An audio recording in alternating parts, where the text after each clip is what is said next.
জাতির নেতৃত্ব দানকারী, জাতির লিডার, নৌজওয়ান যুবক ভাইরা, পর্দার আড়ে অবস্থানরত আমার সম্মানিতা মা ও বোনেরা, আসুন আমরা সকলেই মিলে সর্বপ্রথম মহান রব্বুল আলামিনকে রাজি আর খুশি করার জন্য অন্তঃস্থল থেকে একবার কালিমাতুশ শুকর আদায় করি, বলি আলহামদুলিল্লাহ। আর একটু আসতে বলেন আলহামদুলিল্লাহ। মুফাসসিরিনে কেরাম অনেক আসছেন, আবার আপনাদের সামনে অনেকে আসবেন, তাদেরকে জিজ্ঞাসা করবেন কোরআনের একটা অক্ষর যদি কেউ উচ্চারণ করে, মহান আল্লাহ তাআলা একটা অক্ষর উচ্চারণ করার বিনিময়ে কমপক্ষে 10টা নেকি দেয়। জোরে বলতে হইব সুবহানাল্লাহ। আমি যে আলহামদুলিল্লাহ শব্দ উচ্চারণ করার কথা বললাম, এখানে মোটামুটি কমপক্ষে 8টা হরফ আছে। কয়টা হরফ? জুড়ে বলেন। প্রতিটা হরফ উচ্চারণ করার সাথে সাথে মহান মালিক আপনার আমার নামে 10টা করে নেকি লিখে দিছে। একবার সুবহানাল্লাহ বলার পরপরই মহান মালিক আপনার নামে আমার নামে জান্নাতে একটা গাছ লাগাইছে। আল্লাহ ডাক দিয়া বলো, ও ফেরেশতারা, তাকায় দেখো, যাদেরকে বানানোর জন্য তোমরা নিষেধ করে দিছিলা, নিষেধ করছিলে, এরা দাঙ্গা হাঙ্গামা করবে, মারামারি করবে, কাটাকাটি করবে, রক্তপাত করবে, খুনাখুনি করবে। তাকায় দেখো, ওই চর স্বল্পা পশ্চিম পাড়া জামে মসজিদ ও যুব সমাজ কর্তৃক আয়োজিত মাহফিলের মধ্যে বইসা ওরা আমি আল্লাহকে পবিত্র বলে সাক্ষী দেয়, ওদের প্রত্যেকের নামে একটা করে জান্নাতে গাছ লাগাও। কে বলে? জোরে বলেন, কে বলছে? আল্লাহ বলতেছে, ও ফেরেশতারা, আমার বান্দা তার নাপাক মুখ দিয়া সুদ খায়, ঘুষ খায়, গীবত করে, মিথ্যা কথা বলে, চুগলখড়ি করে, একজন আরেকজনের সাথে ঝগড়া লাগায় দেয়, কত মিথ্যা কথা বলে, কত গালিগালাজ করে, কত অসত্য কথা বলে। এরপরেও মাহফিলের মধ্যে বইসা আমার নাইবে নবীদের কথার চাপে পইরা হইল, নবীর ওয়ারিসদের সামনে বইসা আমি আল্লাহর পবিত্র বলে সাক্ষী দিছে, এরে আমি আল্লাহ তার জীবনের সমস্ত সগীরা গুনাহ মাফ কইরা দিয়া আমি আল্লাহ তারও পবিত্র বানায়া দিলাম। হে আল্লাহ, এই যুবকদেরকে তুমি ইসলামের জন্য কবুল করো, চিৎকার দিয়ে করো আমিন। যেই সমাজের যুব সমাজ ঈমানের জন্য দাঁড়িয়ে যাবে, এই সমাজকে আল্লাহ সোনার সমাজে পরিণত করবে। কথা কোন ঠিক কিনা? এই সমাজকে আল্লাহ তাআলা মদিনার সোনার যুবকেরা নবীর পাশে দাঁড়িয়ে গিয়েছিল, মদিনাকে আল্লাহ সোনার মদিনা বানায় দিছে। কথা বলেন ঠিক কিনা? এই চর স্বল্পার যুব সমাজেরা, তোমরাও যদি আলেম উলামার পাশে দাঁড়িয়ে যাও, এই চর স্বল্পা সোনার চর স্বল্পা হবে। কথা বলো ঠিক কিনা? হে যুব সমাজ, তোমাদেরকে লক্ষ্য করে বলছি, এই তাফসীর মাহফিলকে আজকে মাহফিল করে এখানেই তোমাদের কর্মসূচি অব্যাহত রাখতে হবে না, এখানেই তোমাদের কর্মসূচিকে স্থগিত করলে হবে না। যতদিন পর্যন্ত এদেশের আকাশে কালেমার পতাকা না উড়বে, ততদিন পর্যন্ত তোমরা ইসলামের পক্ষে থাকবে তো ইনশাআল্লাহ? জুড়ে বলো, থাকবে তো ইনশাআল্লাহ? কারা কারা থাকবেন হাত তুলে মালিককে দেখায় দেন। ভাইরা আমার, আসুন, বলতেছিলাম মহান আল্লাহ রাব্বুল আলামিন আপনাকে আমাকে বড় দয়া করে বানাইছে, মায়া করে বানাইছে। কথা বলেন ঠিক কিনা? মায়া করে বানাইছে কিনা? কতটুকু মায়া করে বানাইছে এই কথাটা বুঝাইতে গিয়া আমার শায়েখ আল্লামা হাসান জামিল হাফিজাহুল্লাহ, আল্লাহ হুজুর হায়াতে এলেমে আমলে বরকত দান করো, সকল প্রকার বিপদ আপদ মুসিবত থেকে নিরাপত্তার চাদর আবৃত করে রাখো, বলেন আমিন। আমার মরহুম পীর সাহেব আল্লামা নুরুদ্দিন গৌহরপুরী রহমতুল্লাহ আলাইহি, যাকে এই দেশের কেউ বাকি নাই, চিনে না, যার হাতে গড়া পীর হলো আল্লামা গিয়াসউদ্দিন শায়েখ বালিয়া। কথা বলেন ঠিক কিনা? আল্লাহ উনার কবরকেও জান্নাতের বাগান বানান, বলেন আমিন। ভাইরা আমার, বলছিলাম আল্লাহ বড় মায়া কইরা, বড় দয়া কইরা, বড় ভালোবাসা আমাদেরকে বানাইছে। কথা বলেন ঠিক কিনা? কেমন ভালোবাসেন আল্লাহ, কেমন মায়া করে আল্লাহ আমাদেরকে বানাইলেন। একটু উদাহরণ দিতে গিয়া আমার বর্তমান শেখ আল্লামা হাসান জামিল হাফিজাহুল্লাহ বলেন, পৃথিবীতে আসমানের নিচে জমিনের উপরে আল্লাহ আল্লাহর রাসূলের পরে আমাদেরকে সবচাইতে কে বেশি ভালোবাসেন? আল্লাহ আল্লাহর রাসূলের পরে। জুড়ে বলেন, কে বেশি ভালোবাসেন? মা। বড় দয়ার ডাক, কলিজাটা জুড়ায় যায়। কথা বলেন ঠিক কিনা? মুরব্বী মানুষ যখন নাকি বলছে মা, উনার কলিজা একটা আঘাত লাগবে, বলে না ঠিক কিনা? মা। আল্লাহ মাহফিলে যাদের মা জীবিত, হায়াত বাড়ায় দেও, বলে না আমিন। আল্লাহ আমার আম্মার হায়াত বাড়ায় দিও, বলেন আমিন। আল্লাহ এই মাহফিলে যাদের আব্বা নাই, আমার আব্বা সহ আল্লাহ সকলের আব্বার কবরকে জান্নাতের বাগান বানায় দেন, বলেন আমিন। ভাইরা আমার, মা মাত্র 10 মাস 10 দিন পেটে রাখছে আপনারে আমারে। একটু শীতের রাত্রে আপনারে আমারে কুলে রাইখা মা মা মা শীতের রাত্রে ঘুমায় গেছি, বাবাও ঘুমায় গেছে, বাবা ওই যে ওই কুনায় ঘুমায়, মা আমারে নিয়ে ঘুমায়। আমি যখন মায়ের ডাইনে প্রস্রাব করে দিয়েছি, ভিজে গেছে, মা আবার একটা টেনা বদলাইছে, কাপড় বদলাইছে, আবার আমাকে মা বাম সাইডে শুয়াইছে, আবার বাম সাইডে যখন আমি প্রস্রাব করে দিয়েছি, মা আবার ওই জায়গায় টেনা দিছে, কাপড় দিছে। যখন সকল কাপড় ভিজে গেছে, মা ভিজা জায়গার মধ্যে শুইয়া, নিজের ভিজা জায়গার মধ্যে শুইয়া সন্তানটাকে বুকের মধ্যে নিয়ে ঘুমাইছে। কথা বলেন ঠিক কিনা? ঘুমায় নাই। জুসের সাথে হুসরাইকে কথা বলেন, মা ঘুমায় নাই, ঘুমায় নাই। কথায় কথা বলে। ও দোস্ত, বড় এক শিক্ষিত মানুষ, বিশাল বড় শিক্ষিত, 3 লাখ টাকা মাসে বেতন পায়, এরপরে সরকারি বাড়ি, সরকারি গাড়ি, সপ্তাহে 2 দিন ছুটি, বছরে একবার বিদেশ ভ্রমণের সুযোগ। এরকম শিক্ষিত ছেলে আইসা মার কাছে বলে, মাগো আমি তোমার দুধের ঋণ পরিশোধ করতে চাই। কিসের ঋণ? শিখতে শিখতে জানতে জানতে জানুয়ার হয়ে গেছে। কথা কোন ঠিক কিনা? মায়ের দুধের ঋণ পরিশোধ করা সম্ভব? কাম্মা আমি তোমার দুধের ঋণ পরিশোধ করতে চাই। বলে, বাবারে জানতে জানতে বহুত জানছ, মায়ের 1 ফোঁটা দুধের ঋণ যে পরিশোধ করা যায় না সেটা তোমার মনে নাই। বাবা কি চাও তুমি আমার কাছে? ঢাকা উত্তরা সরকারি ভাবে বাড়ি দিয়েছে, প্রিমিয়ার গাড়ি দিয়েছে, আমাকে 3 লাখ টাকা বেতন দেয়, আমার বাচ্চার পায়ের জুতার টাকা সরকারি দেয়। কি চাও মা তুমি? মা বলে, বাবা বেশি কিছু চাই না, গ্রামের মানুষ তো, ওই যে 5 গাঁও আপনারা যে দেখতে যান, ভ্রমণ করতে যান 5 গাঁও, ওই যে চন্দের ডিঙ্গা, ওই জায়গায় আমার বাড়ি, ওই গ্রামগঞ্জের মানুষ তো। মা কয়, বাবা রে এশারের নামাজ পড়তেছি, ডিস্টার্ব করিস না, বেশি যদি তোর আমার হক আদায় করার তোর বেশি শখ উঠে, বেশি যদি তোর আপত্তি হয়, তোর মনে চা, আমার জন্য একটা ভালো কলা নিয়ে আসো। কি? জোরে বলেন কি? একটা কলা নিয়ে আসো। মা নামাজ শেষ, এরপর নামাজ বাড়ায় দিছে, নফল নামাজ পড়তেছে, ছেলে কলা নিয়ে আইসা বসে রয়েছে। মার নামাজ যখন শেষ হয় না, ভদ্রলোক সারাদিন অফিস করছে, ক্লান্ত অবস্থায় বিছানার মধ্যে শুয়ে গেছে, কলাটারে এমনি চাপ দিয়ে ধরে রাখছে, মার দুধের ঋণ পরিশোধ করবে কলা দিয়া। কিন্তু মা নামাজ সালাম ফিরায় তাকায় দেখে সন্তান ঘুমাইছে, তো ঘুমাইছে, শুধু ঘুমায় নাই, সন্তান যে এদিক সেদিক গড়াগড়ি করছে, সন্তানের পিঠের নিচে পড়া কলা লেপটায় সেপটায় গেছে। কথা বলেন ঠিক কিনা? ভাইরা আমার, বন্ধুরা আমার, আপনার আমার মা যদি আপনাকে আমাকে নিয়া, এই সন্তান যেমন ভাবে কলাকে নিয়ে ঘুমায় গেছে, আপনার আমার মা যদি এমন ভাবে ঘুমায় যাইতো, আপনি অফিসার হইবেন দূরের কথা, বড় বক্তা হইবেন দূরের কথা, মুতামিম হইবেন দূরের কথা, আপনি ওই কলার মতো লেপটাইয়া সেপটাইয়া আপনি ধ্বংস হয়ে যাইতেন। কথা বলেন ঠিক কিনা? সকালবেলা ঘুম থেকে উঠছে, উইটা মা যাই নামাজে বসা, ফজরের নামাজ পড়া, ঘুম থেকে উঠা সন্তান বলে, মা গো, ও মা আমার ভুল হয়েছে, তুমি মাফ করে দাও। কথা বলেন ঠিক কিনা?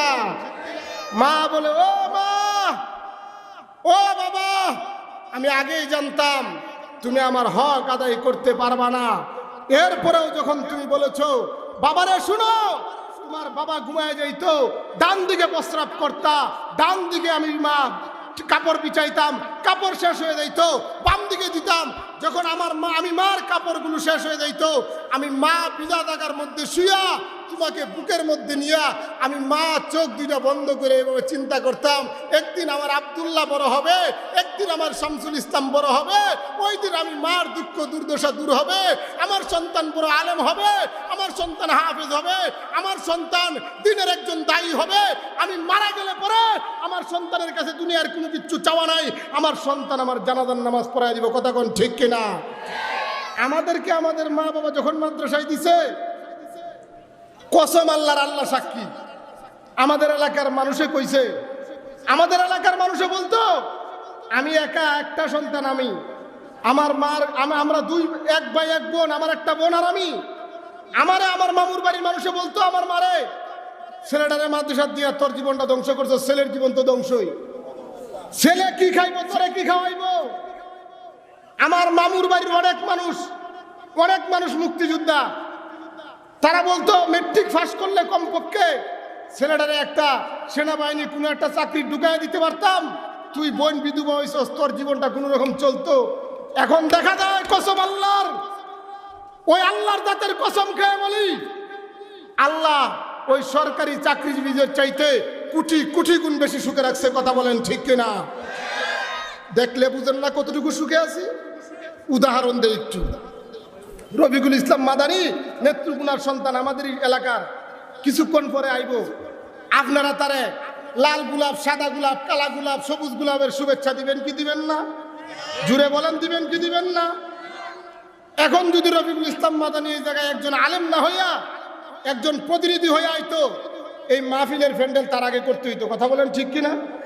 জুড়ে কন্যাকে বুঝেন না আপনারা? নেতারা মঞ্চ করার আগে, রাজনৈতিক ভাষণ দেওয়ার আগে ওই তার কর্মী দিয়া, তার এলাকার জনবল দিয়া, তার লোক দিয়া মঞ্চ তৈরি করে যাওয়া আসার ভাড়া কমপক্ষে কিছু না কিছু দেয়, না হইলে তার মহব্বতের খাতিরে আসে। এরপরে কিছু বিরিয়ানি অথবা হালুয়া রুটি অথবা জিলাপির ব্যবস্থা করা হয়। এরপরেও দেখা যায় নেতা সবার কাছে খুশি থাকতে পারে, কারণ একমাত্র আল্লাহ ছাড়া পৃথিবীর কেউ সবাইকে খুশি করতে পারবে না।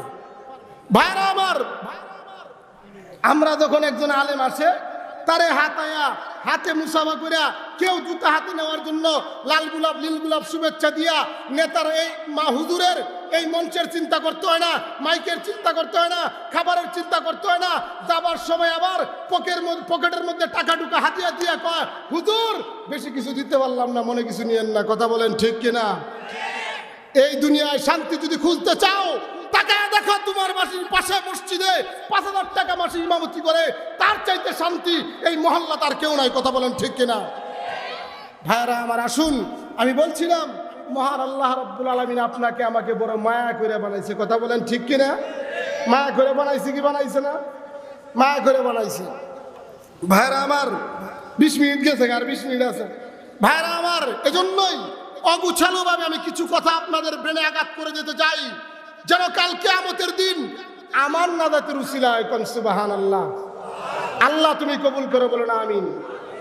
ভাইরা আমার, মা আল্লাহর রাসূলের কাছে আইসা এক মহিলা প্রশ্ন করে, ইয়া রাসূলুল্লাহ, একটা গুনাহগার বান্দাকে, একটা মা তার সন্তানকে যতটুকু ভালোবাসে, আল্লাহ কি তার গুনাহগার বান্দাকে এতটুকু ভালোবাসে না? কথা বুঝতে পারছেন? আমার কথা বুঝতেছেন? ওগো আল্লাহর নবী, একটা মা তার সন্তানকে যতটুকু ভালোবাসে, আল্লাহ কি তার গুনাহগার বান্দাকে ততটুকু ভালোবাসে না? আল্লাহর রাসূল বলে, মাগো, মা তার সন্তানকে যতটুকু ভালোবাসে, আল্লাহ তার গুনাহগার বান্দাকে এর চাইতে কোটি গুণ বেশি ভালোবাসে। আস্তে কোন সুবহানাল্লাহ, জুড়ে বলেন সুবহানাল্লাহ। মহিলা বলে, ইয়া রাসূলুল্লাহ, প্রশ্ন আমার শেষ হয় নাই, আরেকটু রয়ে গেছে। প্রশ্নটা কেমন ভালো করে বুঝেন। ওগো আল্লাহর নবী, পৃথিবীতে কি এমন কোন মা আছে যে নিজের সন্তানকে নিজ হাতে জাহান্নামে, নিজ হাতে নিজের সন্তানকে আগুনের অগ্নিকুণ্ড তৈরি করে নিজের হাতে নিজের সন্তানকে জ্বালাবে? আল্লাহর রাসূল বলে, পৃথিবীতে এমন কোন মা নাই। কথা বলেন ঠিক কিনা? ওই মহিলা তখন বলে, ওগো আল্লাহর নবী, একটু আগে আপনি বললেন মা তার সন্তানকে যতটুকু ভালোবাসে, আল্লাহ তার গুনাহগার বান্দারে এর চাইতে কোটি গুণ ভালোবাসে। ওগো নবীজি, আপনাকে আবার জিজ্ঞাসা করলাম, পৃথিবীতে এমন কোন নিষ্ঠুর নিদয়া মা নাই যে তার নিজ হাতে নিজের সন্তানকে আগুনের চুলায় জ্বালায়া দিবে? আপনি বলতেছেন নাই। ওগো নবীজি, মা ক্ষণস্থায়ী কিছু ভালোবাসার কারণে যদি নিজের সন্তানকে নিজের হাতে আগুনের চুলায় জ্বালাইতে না পারে, ওই আল্লাহ তার বান্দাকে এত বেশি ভালোবাসার পরেও কেমনে, কিভাবে আল্লাহ তার বান্দাকে কাল কিয়ামতের দিন জাহান্নাম নামক চুলায় জ্বালাবে? কথা বলেন ঠিক কিনা? প্রশ্নটা সহজ না কঠিন? প্রশ্নটা সহজ না কঠিন? জুড়ে বলেন। আল্লাহর রাসূলের কাছে কোনো জবাব নাই। আল্লাহর রাসূল চুপ করে আছে। এমনি মুহূর্তের ভিতরে আধা ঘন্টা, ঠিক আছে, আল্লাহর রাসূল চুপ করে বসে আছে। এমন সময় আল্লাহ রাব্বুল আলামিন জিবরাইলকে পাঠায় দিয়েছেন। কোন সুবহানাল্লাহ। আল্লাহ রাব্বুল আলামিন জিবরাইলকে পাঠায় দেওয়ার পরে নবীকে বলতেছেন, ও নবী, ওই মহিলাকে জানায় দেন আল্লাহ তার বান্দা বান্দীদের মধ্য থেকে যাকে আল্লাহ তার গোলাম হিসাবে কবুল করবে আল্লাহ তাকে জাহান্নামের আগুনে জ্বালাবে না। কন্যা সুবহানাল্লাহ। গোলামের ব্যাখ্যা করতে গেলে অনেক লম্বা কথা। আল্লাহর রাসূল মেরাজের রাত্রে মেরাজ থেকে ফিরে আসতেছে। এমন সময় আল্লাহর কাছে বলে, আল্লাহ আপনার কাছে অনেক কিছু দিলেন, অনেক কিছু দেখাইলেন, একটা জিনিস আপনার কাছে চাই। বলে, কি চান নবী আপনি? আমি দিতে প্রস্তুত। বলে, ও আল্লাহ, ও আমার দুস্ত, ও রব্বুল আলামিন, আপনি আমাকে আপনার গোলাম হিসাবে কবুল করেন। কোন সুবহানাল্লাহ। আল্লাহ তখন বলেছিল, ও নবী শুনেন, ও হাবিব আমার শুনেন, আমি আল্লাহ দুনিয়ায় যত গোলাম সৃষ্টি করেছি সমস্ত গোলামের মধ্য থেকে শ্রেষ্ঠ গোলাম হিসাবে আমি আল্লাহ আপনাকে কবুল করলাম। কোন সুবহানাল্লাহ। ভাইরা আমার, নবী মেরাজ থেকে এসে কালেমা শাহাদাতের মধ্যে দেখবেন আবদুহু ওয়া রাসূলুহু। কথা বলেন ঠিক কিনা? আবদুহু। নবী বলে, ও সাহাবায়ে কেরাম, তোমরা বলো আমি আল্লাহর গোলাম, আল্লাহ আমাকে গোলাম হিসেবে কবুল করছেন। এই জন্য বড় পীর আব্দুল কাদের জিলানী তাহাজ্জুদের নামাজে বসে বলতেন, আল্লাহ বুজুর্গি কি নেই হ্যায় হামকো কোই জরুরত, গোলাম আপনা বানা লে খুদায়া। আল্লাহ আমার বুজুর্গির দরকার নাই, আপনি আপনার গোলাম বানালেন। কোন সুবহানাল্লাহ। ও দোস্ত, বলতেছিলাম আল্লাহ আপনাকে আমাকে বড় মায়া করে বানাইছে। কেমন মায়া করে বানাইছে তাকায় দেখেন আল্লাহ আপনাকে আমাকে কতটুকু ভালোবাসে। ভাইরা আমার, আপনার মা আপনাকে 10 মাস 10 দিন পেটে রাখার কারণে আপনার মা আপনাকে বিপদে পড়লে আল্লাহর কাছে দোয়া করে আর বলে, আল্লাহ তুমি আমাকে নিয়ে দাও, আমার সন্তানকে বাঁচায় রাখো। কথা বলেন ঠিক কিনা? আপনার মা আপনার একটা হাত বানাইছে তো নাকি? জুড়ে বলেন। একটা পা বানাইছে, মাথা বানাইছে, একটা চোখ তো মনে হয় মা বানাইছে, একটা কান বানাইছে না, একটা শরীরের পশম। জুড়ে বলেন। আল্লাহ ডাক দিয়ে বলে, বান্দারে মা কিচ্ছু বানায় নাই, মার কলি দেয় এত মায়া। আমি আল্লাহর কুদরতি দিলে কত মায়া তুই জানোস নাকি?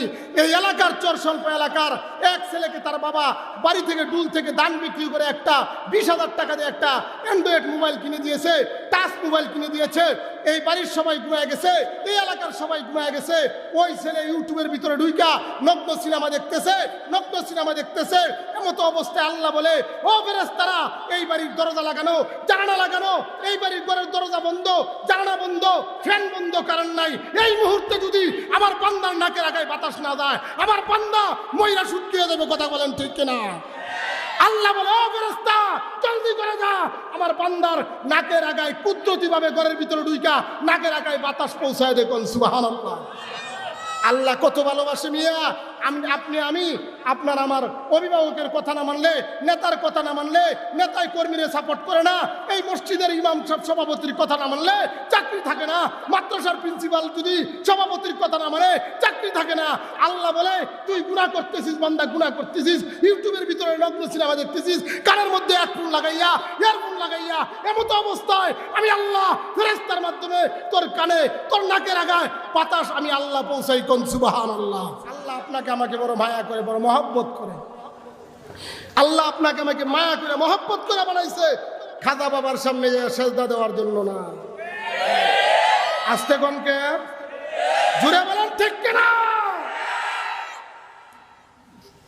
আল্লাহ বলে, এই কপাল আমি আল্লাহর সামনে সেজদা দিব, আমি আল্লাহর সামনে এই কপালকে মনোনীত করেছি আমি আল্লাহর জন্য।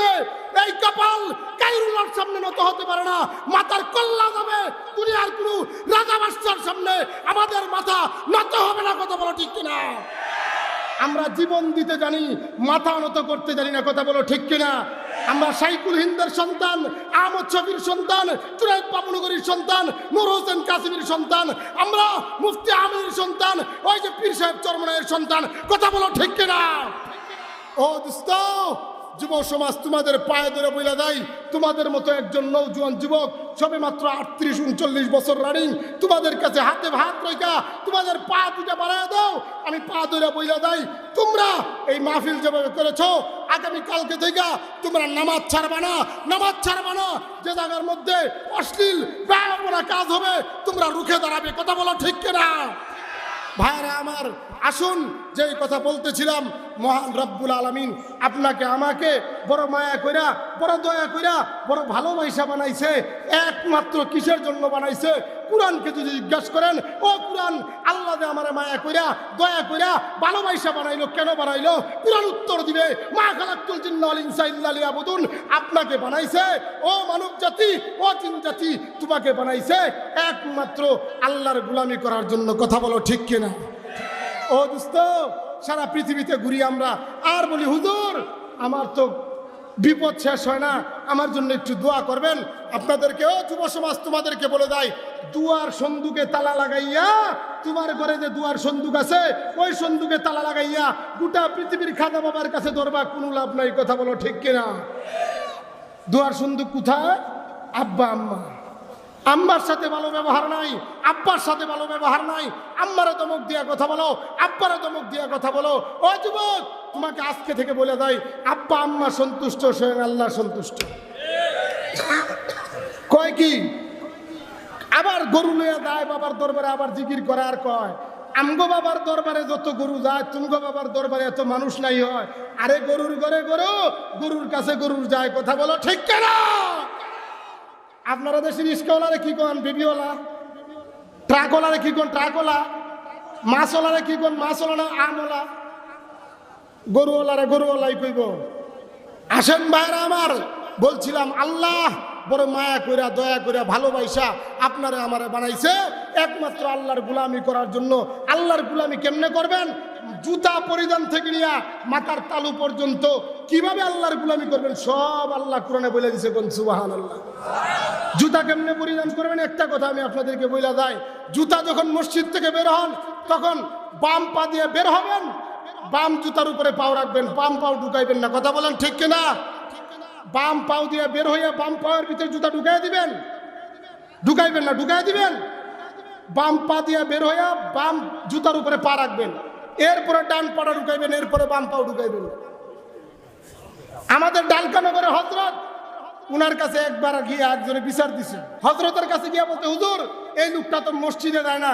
হযরত জিজ্ঞাসা করে, এই লোক বাথরুমে তো যায়। কথা বলেন, বুঝছেন আমার কথা? হযরত জিজ্ঞাসা করে, ডালকানগরের আব্দুল মতিন পীর সাহেব জিজ্ঞাসা করে, এত বাথরুমে যায়? বুঝেন না আপনারা কথা? যারা নামাজ পড়েন না আপনারা বাথরুমে যান না?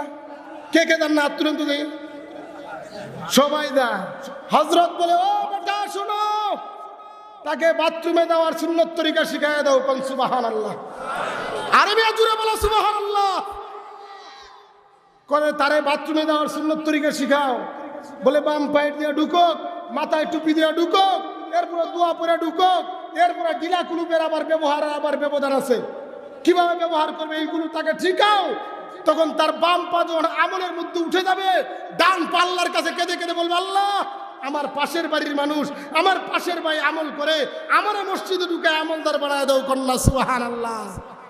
আধ্যাত্মিক জগতের রাহাবার তারা, তাদের কথা বোঝা বড় দুষ্কর, তাদের কথা বোঝার মতো যোগ্যতা আমাদের নাই। আসুন যেই কথা বলছিলাম, মহান আল্লাহ রাব্বুল আলামিন আপনাকে আমাকে বানাইছে বড় মায়া কইরা, বড় দয়া কইরা, একমাত্র একমাত্র কেবলমাত্র শুধুমাত্র আল্লাহর গোলামি করার জন্য। কথা বলেন ঠিক কিনা?